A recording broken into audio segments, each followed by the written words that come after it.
सनातन परंपरा में मृत्यु को अंत नहीं माना गया है। यह केवल एक परिवर्तन माना गया है, एक ऐसी अवस्था जहां आत्मा शरीर को छोड़कर आगे की यात्रा पर निकलती है। प्राचीन ग्रंथों में इस विषय को समझाने के लिए कई वर्णन मिलते हैं। उन्हीं में से एक महत्वपूर्ण ग्रंथ है गरुड़ पुराण, जिसमें भगवान विष्णु और उनके वाहन गरुड़ के बीच संवाद के रूप में जीवन, मृत्यु और उसके बाद की अवस्थाओं का वर्णन मिलता है। ये ध्यान रखना जरूरी है कि ये बातें धार्मिक और आध्यात्मिक परंपराओं पर आधारित वर्णन है। इन्हें समझ का विषय माना जाता है, न कि किसी प्रकार की वैज्ञानिक या निश्चित भविष्यवाणी। गरुड़ पुराण के अनुसार जब किसी मनुष्य का जीवन समाप्त होने के करीब आता है, तब शरीर धीरे धीरे अपनी शक्ति खोने लगता है। सांस धीमी हो जाती है, इंद्रियां कमजोर पड़ने लगती हैं और मन भीतर की ओर मुड़ने लगता है। कहा जाता है कि अंतिम क्षणों में व्यक्ति के सामने उसका पूरा जीवन जैसे एक चलचित्र की तरह उभर सकता है। वह अपने किए गए कर्मों, अच्छे और बुरे दोनों, को याद करता है। फिर एक क्षण ऐसा आता है जब प्राण शरीर को छोड़ देते हैं। यही वह पल होता है जिसे हम मृत्यु कहते हैं। गरुड़ पुराण में बताया गया है कि जब आत्मा शरीर से अलग होती है, तब उसे तुरंत समझ नहीं आता कि उसके साथ क्या हुआ है। वह अपने ही शरीर को देखती है, अपने आसपास के लोगों को देखती है, लेकिन उनसे संवाद नहीं कर पाती। उसे लगता है कि जैसे वह किसी गहरे स्वप्न में है। वह बोलना चाहती है, छूना चाहती है, पर कोई उसकी बात नहीं सुन पाता। कई परंपरागत मान्यताओं में कहा जाता है कि मृत्यु के बाद शुरुआती समय में आत्मा अपने घर और परिवार के आसपास ही रहती है। वह अपने प्रियजनों को रोते बिलखते देखती है, लेकिन उनकी सहायता करने में असमर्थ रहती है। इसी कारण सनातन परंपरा में मृत्यु के बाद श्रद्धा, प्रार्थना और संस्कारों का विशेष महत्व बताया गया है।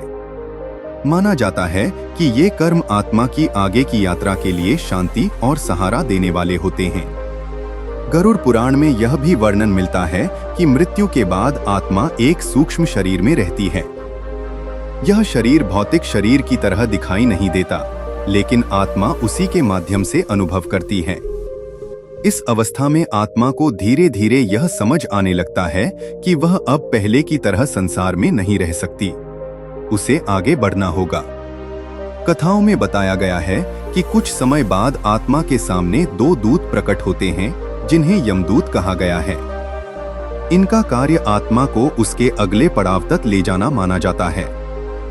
यह वर्णन प्रतीकात्मक भी समझा जाता है, जैसे जीवन के बाद आत्मा को अपने कर्मों के परिणामों की ओर ले जाने वाली शक्तियां।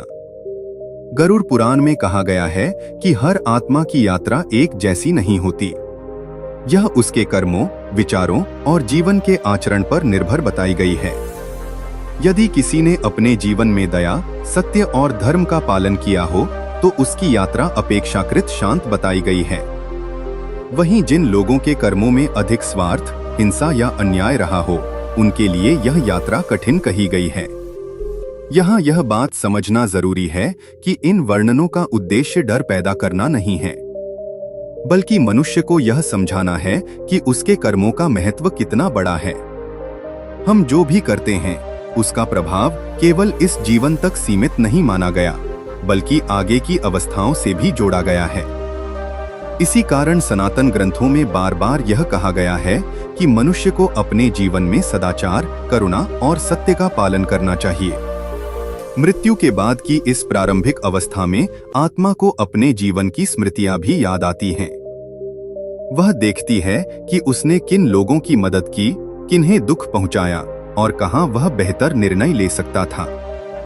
कहा जाता है कि यही वह समय होता है जब आत्मा को अपने कर्मों की गहराई का अनुभव होता है।